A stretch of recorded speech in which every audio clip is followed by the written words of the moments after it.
আসসালামু আলাইকুম everyone, welcome back to my channel. আজকে আপনাদেরকে তৈরি করে দেখাবো হোমমেড চিকেন সসেস। বাচ্চারা কিন্তু এই সসেস অনেক পছন্দ করে, তো খুব ইজিলি স্বাস্থ্যসম্মতভাবে আমরা ঘরেই এটা তৈরি করে ফেলতে পারি। হোমমেড পিৎজা এবং আরও অনেক কিছু তৈরিতেই এই সসেস আমাদের প্রয়োজন পড়ে। তাহলে চলুন আর কথা না বাড়িয়ে পুরো রেসিপিটি দেখে ফেলি কিভাবে আমি এই চিকেন সসেস তৈরি করেছি। চিকেন সসেস তৈরি করার জন্য আমি মুরগির বুকের মাংস ভালোভাবে ব্লেন্ডারে ব্লেন্ড করে নিয়েছি। এখন এর মধ্যে অ্যাড করে দিচ্ছি পরিমাণ মতো কিছুটা লবণ, আরও দিয়ে দিচ্ছি হাফ চা চামচ সাদা গোলমরিচের গুঁড়ো, চিলি ফ্লেক্স দিয়ে দিচ্ছি 1 চা চামচ, সয়া সস দিয়ে দিচ্ছি 1 টেবিল চামচ এবং এর মধ্যে দিয়ে দিচ্ছি 2 টেবিল চামচ ময়দা, আরও অ্যাড করে দিচ্ছি 2 টেবিল চামচ কর্নফ্লাওয়ার, একটা ডিম ভেঙে এর মধ্যে দিয়ে দিচ্ছি। এখন এই সব কিছু একটা স্প্যাচুলার সাহায্যে ভালোভাবে মিক্সড করে নিব। তো আপনারা কেউ চাইলে কিন্তু এই সব উপকরণ একসাথে ব্লেন্ডারে আবারও একটু ভালোভাবে ব্লেন্ড করে নিতে পারেন। তো স্প্যাচুলা দিয়ে আসলে এটা মিক্সড করা যাবে না, তাই আমি হাত দিয়েই সব উপকরণগুলো খুব ভালোভাবে মিশিয়ে নিব। মাংসের সাথে সব উপকরণ ভালোভাবে মিশিয়ে নিয়েছি।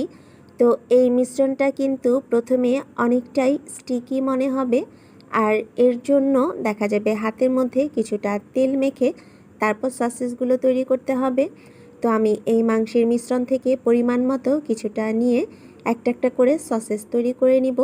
যেহেতু সসেস কিছুটা লম্বা থাকে, তাই আমি এভাবে সসেসটাকে প্রথমে লম্বা করে রেডি করে নিব, আর এই একইভাবে আমি সবগুলো সসেজই তৈরি করব। সসেসগুলো সব তৈরি হয়ে গেলে এবার ফয়েল পেপারে মুড়ে নিতে হবে। তো আমি কিছু ফয়েল পেপার কেটে নিয়েছি। এখন এক পিস ফয়েল পেপারের উপর আমি একটা করে সসেস দিয়ে দিচ্ছি এবং এটাকে খুব ভালোভাবে মুড়ে নিব। তো এই কাজটা কিন্তু আপনারা যত সুন্দরভাবে করতে পারবেন, দেখা যাবে যে আপনার সসেসগুলো ঠিক ততটাই মসৃণ হবে। তো আপনারা নিশ্চয়ই ভিডিওতে দেখে বুঝতেই পারছেন আমি এটা কিভাবে করছি। তো এই একইভাবে আমি সবগুলো সসেজই ফয়েল পেপারের মধ্যে মুড়ে নিব। চুলায় একটা প্যান দিয়ে পানি গরম করে সসেসগুলোকে এর মধ্যে দিয়ে দিতে হবে। তো সবগুলো সসেস দেওয়ার পর আমি একটা ঢাকনা দিয়ে ঢেকে দিব এবং মাঝারি আঁচে 10 মিনিটের মতো এই সসেসগুলোকে সিদ্ধ করে নিব। সসেসগুলো কিন্তু এরই মধ্যে সিদ্ধ হয়ে গিয়েছে। এখন আমি চুলাটা বন্ধ করে দিব এবং ঢাকনাটা তুলে সসেসগুলোকে ঠান্ডা করে নিব। তো আপনারা চাইলে ঠান্ডা পানির মধ্যে এই সসেসগুলোকে ডুবিয়ে রাখতে পারেন, এতে 1 মিনিটেই ঠান্ডা হয়ে যাবে। সসেসগুলো ঠান্ডা হয়ে গিয়েছে, এখন আমি ফয়েল পেপার থেকে এগুলোকে খুলে নিব। সসেসটা কিন্তু একদম পারফেক্ট হয়েছে, আপনারা নিশ্চয়ই দেখে বুঝতেই পারছেন। তো আমি সবগুলো সসেস ফয়েল পেপার থেকে খুলে নিয়েছি।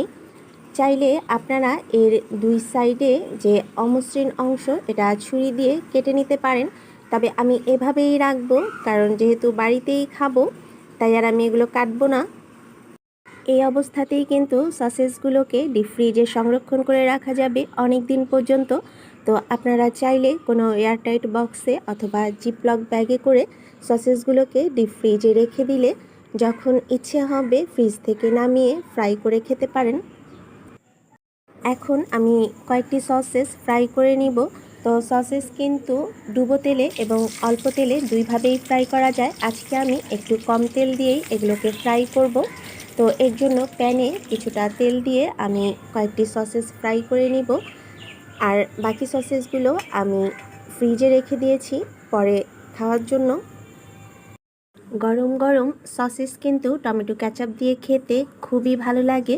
তো আশা করছি আমার আজকের এই রেসিপিটি আপনাদের কাছে ভালো লেগেছে। আপনারা এভাবে বাসায় ট্রাই করতে পারেন, আমি নিশ্চিত করে বলতে পারি আপনারা একটুও নিরাশ হবেন না। আর যদি আমার ভিডিওটি ভালো লাগে তাহলে একটি লাইক দিয়ে দিবেন। আপনাদের ছোট্ট একটি লাইক আমাকে ভিডিও তৈরি করতে অনেক বেশি উৎসাহিত করে, এবং কমেন্ট করে জানাবেন রেসিপিটি কেমন হয়েছে। আমি সব সময় আপনাদের সুন্দর সুন্দর কমেন্টের অপেক্ষায় থাকি। সবাই অনেক ভালো থাকবেন। আল্লাহ হাফেজ।